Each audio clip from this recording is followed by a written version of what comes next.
네, 그러면 이어서 내적에 대한 공부를 좀 하겠습니다. 영어로는 어, 이너 프로덕 또는 닷 프로덕이라고 하죠. 그러니까 두 개의 벡터 또는 그 이상의 벡터들을 닷 프로덕트를 하게 되면 이제 어떻게 되는지 이미 우리 공부했던 거죠. 그래서 한번 볼까요? V라고 하는 벡터하고 그리고 W라는 벡터가 있을 때 이걸 닷 프로덕트라고 해서 이제 내적을 하게 되면 요거는 어떻게 표시하는 거냐면 이렇게 표시를 하죠. 그리고 그 V 벡터의 크기에다가 그리고 W 벡터의 크기 그리고 코사인 세타, 이 세타는 V와 그리고 W가 이루는 각이죠. 이루는 각. 그죠? 이렇게 계산을 합니다. 또 다르게 표시하면 만약에 V라고 하는 벡터의 좌표 값이 컴포넌트 값이 V1, V2이고 그리고 W가 V1, W1, W2라고 하면 이게 이제 컴포넌트죠. V라는 벡터의 컴포넌트 그리고 W라는 벡터의 컴포넌트라고 했을 때 이거 어떻게 계산하죠? V1 곱하기 W1 플러스 V2 곱하기 W2가 된다. 이런 거 배웠었죠? 네죠. 뭐 기본적인 아이디어는 이게 프로젝션하고 관계가 있어요. V라는 게 있고 그다음에 W라는 벡터가 있을 때 요걸 요렇게 이게 저기 처음에 요것들은 벡터잖아요. 벡터를 내적을 하게 되면 뭐가 나오죠? 스칼라 값이 나옵니다. 그러니까 벡터하고 벡터에 내적을 하게 되면 뭐가 나와요? 스칼라 값이 나와요. 그래서 요 값이 정확하게 어떤 거냐면 V라는 벡터를 W 방향으로 프로젝션 하는 거죠. 프로젝션 해가지고 요 W 값에다가 요 프로젝션한 값을 곱한 것을 이제 내적이라고 합니다. 내적. 이것도 아마 제 생각에는 배웠을 것 같은데 좀 이따 제가 설명드릴게요. 어쨌든 요 내적에 대한 이야기들이 이제 나옵니다. 예를 한번 들어볼까요? V라는 벡터는 4,2예요. 그리고 W는 마이너스 1,2. 그럼 이것의 내적은 얼마죠? 내적 값은 4 마이너스 4가 될 거고요. 4가 돼서 플러스가 되겠죠. 0이 됩니다. 제로 벡터가 되는 거죠. 제로 벡터가 됩니다. 자, 이렇게 제로 벡터가 된다는 얘기는 무슨 얘기죠? 코사인 세타가 그러니까 V와 그다음에 W 벡터의 크기가 이게 0이 아닐 때 이게 잘못됐네요. 이게 0이 아닐 때 둘 다 0이 아닌데 또 불구하고 내적이 0이 나왔다는 얘기 무슨 얘기예요? 코사인 세타가 0이 됐다는 얘기죠. 이 코사인 세타가 0이 되려면 세타 값이 얼마예요? 90도. 다시 말하면 V와 W는 직각을 이루었다라고 얘기할 수 있죠. 그죠? 직각을 이루게 되면 그때 내적의 값은 0이 된다라는 얘기입니다. 뭐 이런 것들은 이제 아실 거라고 생각해요. 넘어가죠. 자, 그 다음에 그러면 여기 아까 전에 얘기하기를 V의 크기 그리고 W의 크기 값은 어떻게 구하느냐, 이것도 우리가 구할 수 있죠. 크기는 어떻게 구하면 되나요? 아까 전 프로젝션으로 구해도 되겠죠. 그래서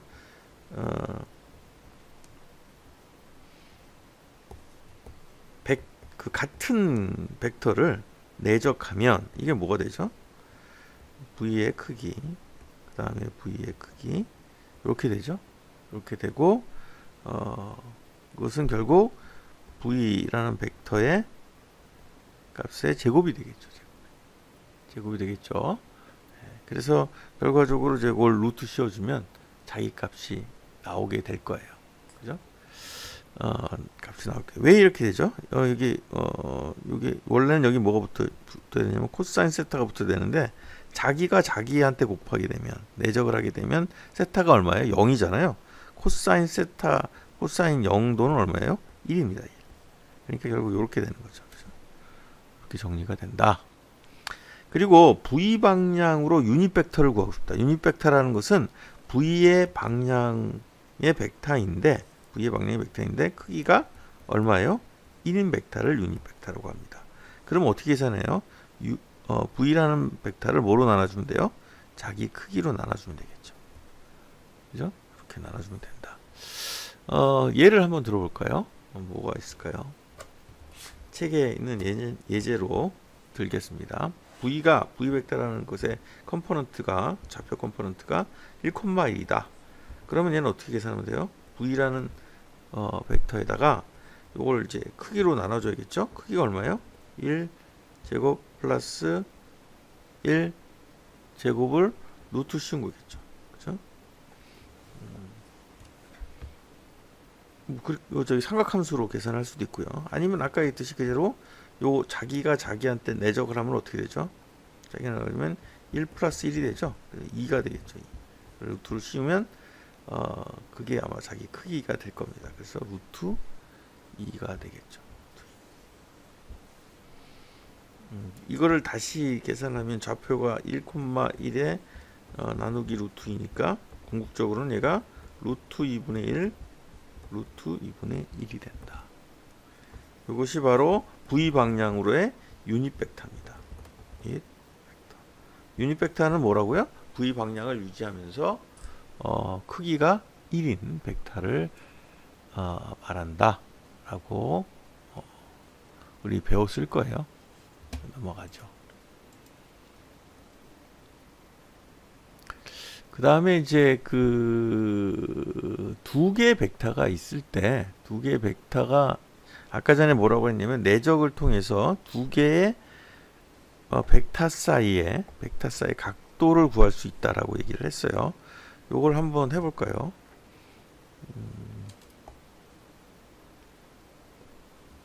예, v라는 벡터가 있고 그 다음에 w라는 벡터가 있다고 칩시다. 이 가운데 세타를 구하고 싶어요. 그럼 어떻게 구하면 되나요? 자, v라는 벡터에다가 w라는 벡터를 곱하게 되면 이게 뭐가 나오죠? 내적을 한 거죠. 그러면 이렇게 표시가 되겠죠. 코사인 세타. 이건 세타고요. 자, 세타 값을 구하려면 어떻게 하면 돼요? 이걸 넘기면 되겠죠. 그래서 v 그 다음에 w 이건 없어지겠죠. 이거 지워볼까요? 이렇게 지워보면 남는 건 코사인 세타가 남는다. 그죠? 코사인 세타로 v와 w 사이의 각도를 코사인 값을 구할 수 있다라는 것을 알 수 있죠. 두 개의 벡터가 만들어지는 만든 그 사이 값을 구할 수 있다. 그 다음에 이제 어떻게 보면 너무 당연한 건데 그 삼각의 부등식, 삼각형 삼각 부등식하고 부등식이라는 게 있고 그 다음에 또 하나는 슈왈츠라는 사람이 있습니다. 슈왈츠의 부등식이 있습니다. 그것들 한번 보죠. 우선 첫 번째 슈왈츠에 대한 부등식은 이거는 어떤 거냐면 이런 거예요. 다 똑같은 얘기인데 v라는 벡터에다가 내적을 해서 그것의 크기를 재면 그거는 뭐하고 보다 작으냐면 v의 벡터 크기하고 w의 벡터 크기를 곱한 것보다는 같거나 작다. 언제 같죠? 그죠? v와 w가 사이값이 존재하지 않을 때, 즉 코사인 0도일 때, 그땐 1이죠, 1. 그러니까 그땐 같겠고 그 외의 경우는 작다. 왜 작을까요? 당연하죠. 이거는 내적은 어떻게 계산하죠? 코사인 세타잖아요. 물론 이제 둘 텐데 이 코사인 세타라는 값은 어떤 값이에요? 마이너스 1, 1 사이죠. 그러니까 제일 큰 게 1이에요. 그죠? 제일 큰 게 1입니다. 나머지는 다 0. 얼마예요. 그럼 당연히 이 값이 이것보다 작을 수밖에 없겠죠. 그죠? 그 다음에 삼각에 대한 삼각 그 부등식도 마찬가지인데, 이건 뭐냐면 삼각 부등식은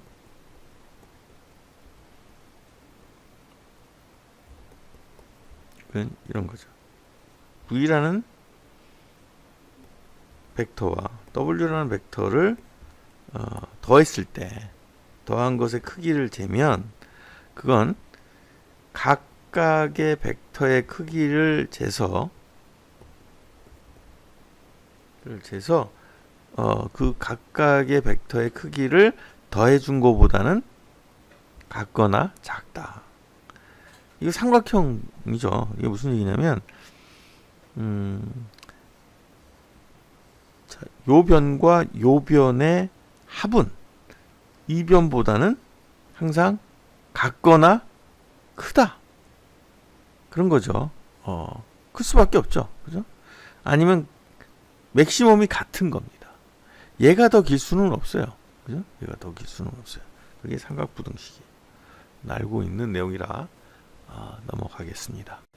네, 그러면 이제 그 1장에 이제 마지막으로 우리가 지금 공부했던 게 벡터에 대한 리니어 커뮤니케이션에 대해서 공부를 했고, 그 다음에 그 벡터들에 대한 그 내적에 관련된, 그리고 또 사이각, 그다음에 삼각부등식, 스왈츠 부등식에 대한 공부를 했습니다. 이거 어떻게 보면 지금까지 내용들은 다 이전에 공부했던 내용들이에요. 추가적으로 매트릭스에 대한 이야기도 좀 해보고, 그리고 이제 2장으로 넘어가도록 하겠습니다. 너무 지금까지 이해가 잘 안 된다고 해서 너무 걱정하실 필요는 없어요. 그러나 매트릭스에 대해서는 한번, 또는 그 벡터에 대한 공부들은 조금 정리를 해줄 필요는 있습니다. 내가 공부를 해보니까 이만큼은 이해가 되는데 이건 잘 모르겠다. 그러면 요즘 구글이라든지 유튜브를 통해서 굉장히 잘 설명이 돼 있으니까 보시고, 그래도 이해가 안 된다 그러면 이캠퍼스를 통해서 물어보거나 아니면 수업 시간에 저에게 직접 물어보시면 됩니다. 자, 그럼 마지막으로 1.3절 매트릭스에 대한 얘기도 할게요. 이 매트릭스도 여러분들이 이미 다 공부한 내용들이죠. 그래서 그 내용과 그다음에 벡터와 매트릭스의 상관관계를 좀 설명하고, 그리고 매트릭스 연산 방법 이런 것들을 좀 공부하는 걸로 이제 오늘 수업을 마치도록 하겠습니다. 오늘은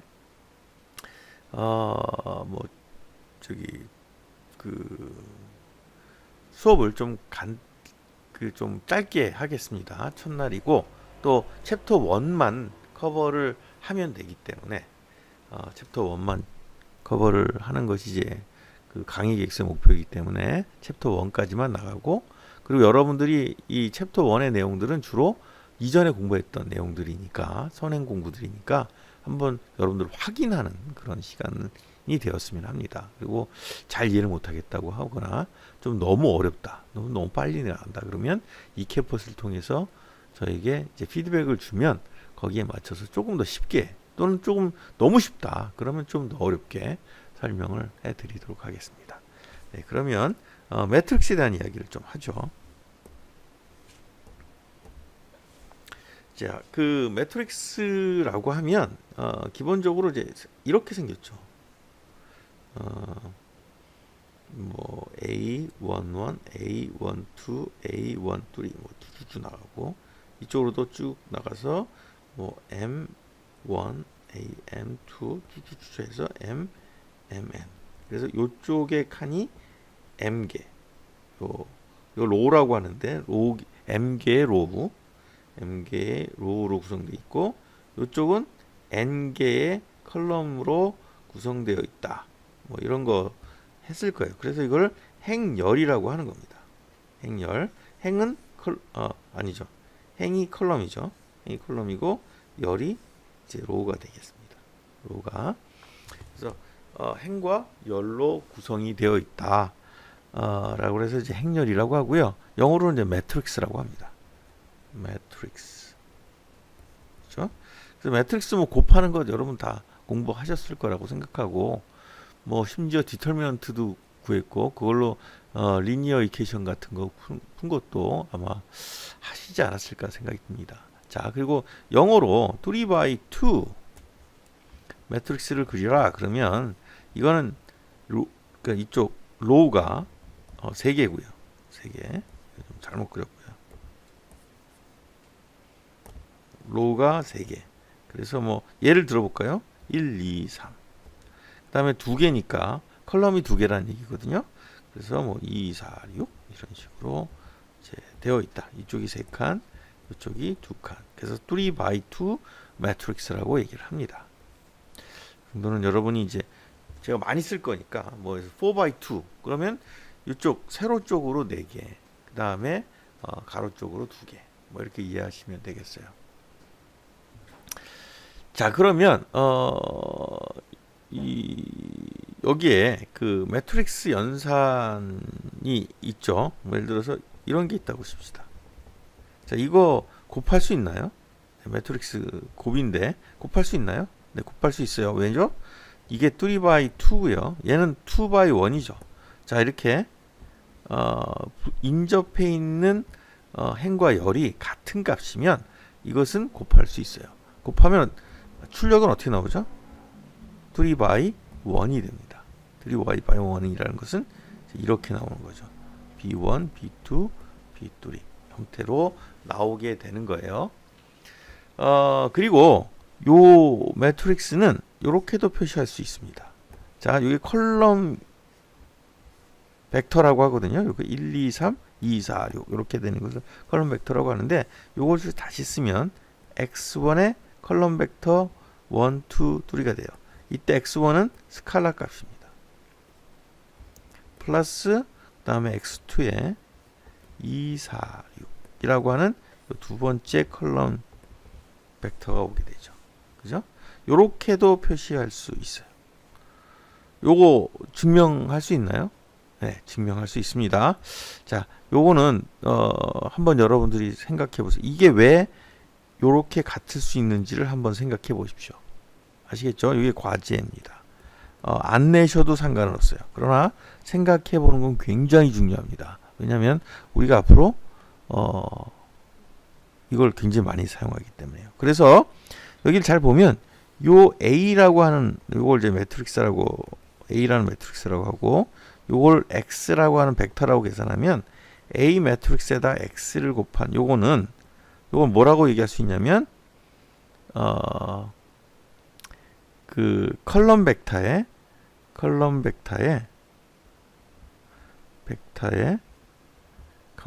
리니어 컨비네이션이라고 얘기할 수 있습니다.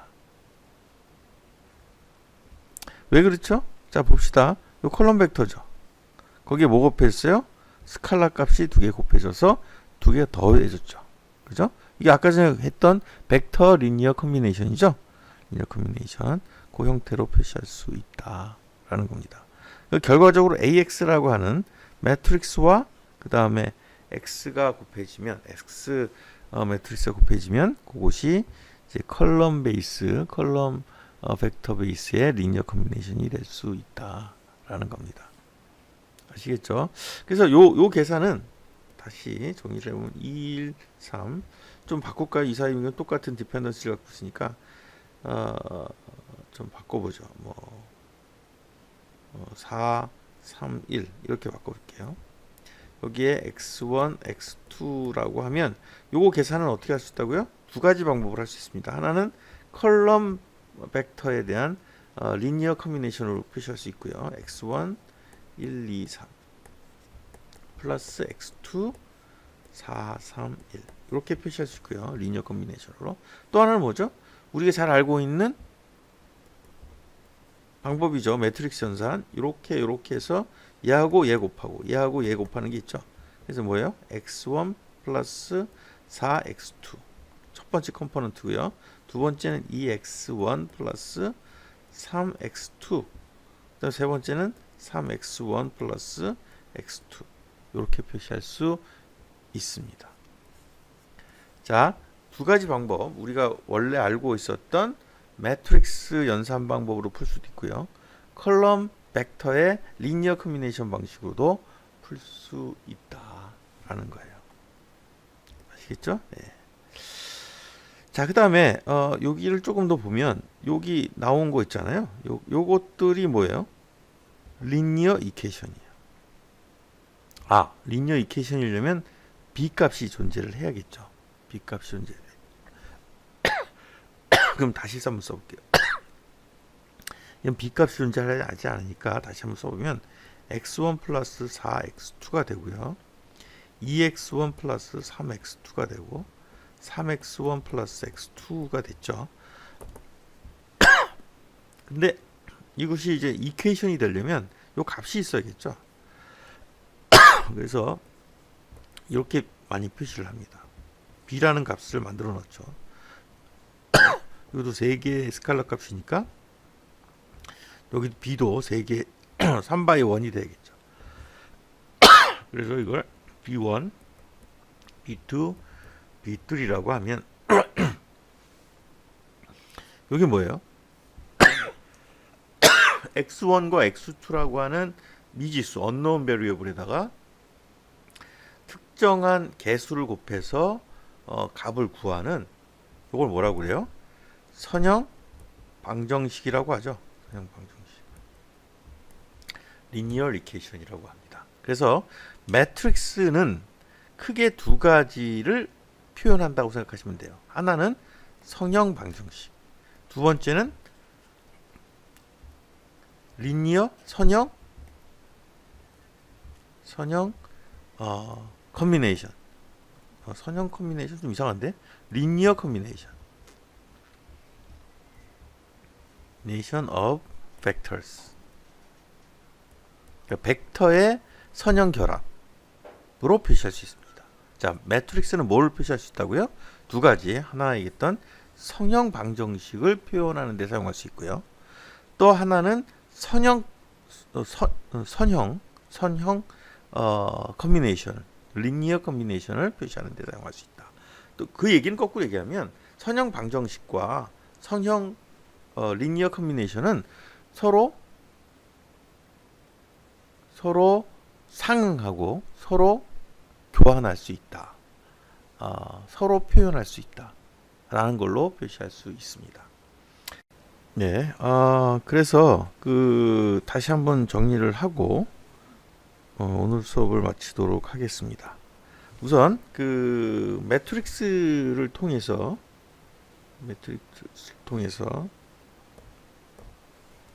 AX, B 를 통해서 우리가 나타낼 수 있는 것이 뭐라고 그랬죠? 리니어 combination of vectors. 벡터의 선형 결합. 요걸 표시할 수 있고, 그다음에 요걸 통해서 뭘 또 표시할 수 있었죠? 로우 텀으로 보면 이것이 리니어 이퀘이션이었어요. 그렇죠? 선형 방정식이 될 수 있고요. 자, 이렇게 표시할 수 있어요. 그러면 이게 성형 방정식이든 또는 리니어 컨비네이션이든 결국 무엇을 구하고 싶은 거냐면 솔루션을 구하고 싶은 겁니다. 그죠? 무엇을 어떤 b가 주어지고 a가 주어졌을 때 어떤 x 벡터가 들어가면 또 어떤 x 해가 들어가 있으면 이 리니어 이퀘이션이나 리니어 컨비네이션이 성립할 수 있는지를 알고 싶은 거예요. 그래서 요 매트릭스로 계산할 수 있는 방법들을 공부했었죠. ax, b를 계산할 때 어떻게 하죠, 이거를? 매트릭스는 이렇게 순서를 바꿀 수 없어요. 그래서 여기다가 a의 앞에 뭘 붙여주냐면 a의 인버스를 붙여주죠. 그죠? 인버스 매트릭스를 곱해줍니다. 그때 양변에 같이 인버스를 곱해줘야겠죠. 그래서 이렇게 되면 얘하고 얘는 아이덴티티 I 행렬이라고 하죠. I 행렬 없어져 버리죠. 그죠? I 행렬이 만들어지면서 없어지고 결국 x라는 벡터 솔루션은 뭐가 돼요? a의 b가 된다. a의 인버스의 b가 된다라고 배웠습니다. 그런데 여기서 중요한 점이 뭐죠? 모든 a가 다 a 인버스를 갖느냐? 그렇지는 않다는 거예요. 그래서 나중에 이것도 해가 하나만 있는 경우가 있고 여러 개 있는 경우가 있고 또 아예 없는 경우가 있고 뭐 등등이 있었어요. 그래서 그런 것들을 챕터 2장, 3장, 4장, 5장에 거쳐서 공부를 하게 될 겁니다. 좀 더 자세하게 공부를 하겠지만 오늘 저희가 같이 공부를 한 내용들은 이전에 중학교, 고등학교 때 우리가 간단하게 공부했던 내용들을 정리해 봤어요. 자, 우선 아까도 얘기했지만 AX가 있다라고 하면 뭐 A1, A2, A3, B1, B2, B3가 있고 여기 AX1, X2 그리고 B1, B2, B3가 있다라고 하면 자, 이거는 뭐라고 그랬죠? 리니어 커뮤니케이션으로 표시할 수 있다. 로우 컬럼을 가지고 로우 컬럼 컬럼 벡터를 이용해서 여기 컬럼 벡터죠?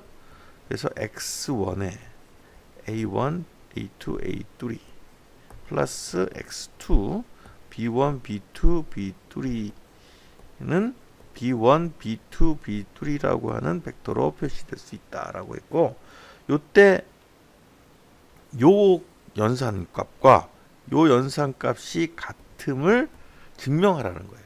자, 증명은 어떻게 하면 되죠? 실제로 해보면 되겠죠. 실제로 꼭 해보세요. 자, 그것이 첫 번째 리니어 커뮤니케이션으로 표현하는 방법이고요. 두 번째 방법, 이게 첫 번째 방법이 두 번째 방법은 뭐죠? 리니어 이퀘이션을 통해서 푸는 거죠. 실제로 이걸 이런 식으로 곱을 해주는 거죠. 그래서 A1 X1 플러스 B1 X2는 B1. 이거 잘못됐네요. 헷갈리게 만들어놨네요. 이거를 B라고 하지 뭐 C라고 합시다.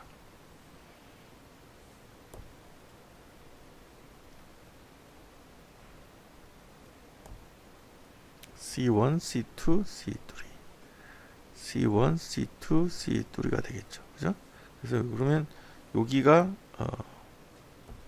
C1이 되겠죠. 그죠? A2, X1 플러스 B2, X2는 C2 A3, X1 플러스 B3, X2는 C3가 되겠죠. 이게 뭐라고요?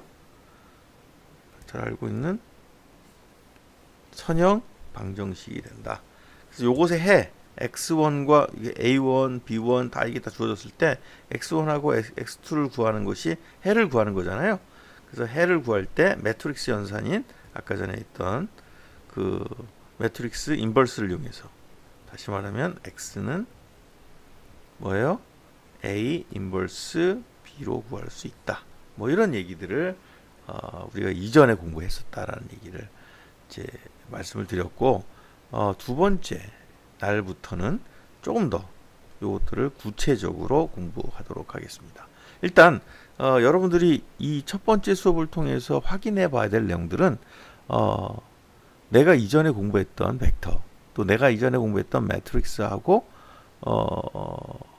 얼마나 다른지 그리고 내가 얼마나 이해하고 있는지 확인을 해 보시고요. 잘 이해가 안 되면 아까 구글이나 유튜브를 통해서 한번 확인해 보고 그것도 잘 이해가 안 된다 그러면 저에게 질문하시면 됩니다. 이 캠퍼스를 통해서 질문하거나 또 메일을 통해서 질문을 하시면 됩니다. 여기까지는 실제로 새로운 부분은 없고요. 다 이전에 우리가 공부했던 내용들이에요. 아시겠죠? 그래서 리니어 커뮤니케이션과 그 다음에 리니어 이퀘이션은 실제로 같은 개념이고 그 같은 개념이 서로 상호 보완할 수 있다. 결과적으로는 여기 왔다 갔다 할 수 있다는 거죠. 그죠? 1과 2가 왔다 갔다 할 수 있다. 이렇게 보면 리니어 이퀘이션이고 이렇게 보면 리니어 커뮤니케이션이 될 수 있다. 그런 얘기였습니다. 네, 그러면 오늘 수업은 여기까지 하고요. 내일부터는 이제 본격적으로 챕터 2의 내용들을 가지고 공부를 하겠습니다. 네, 수고하셨습니다.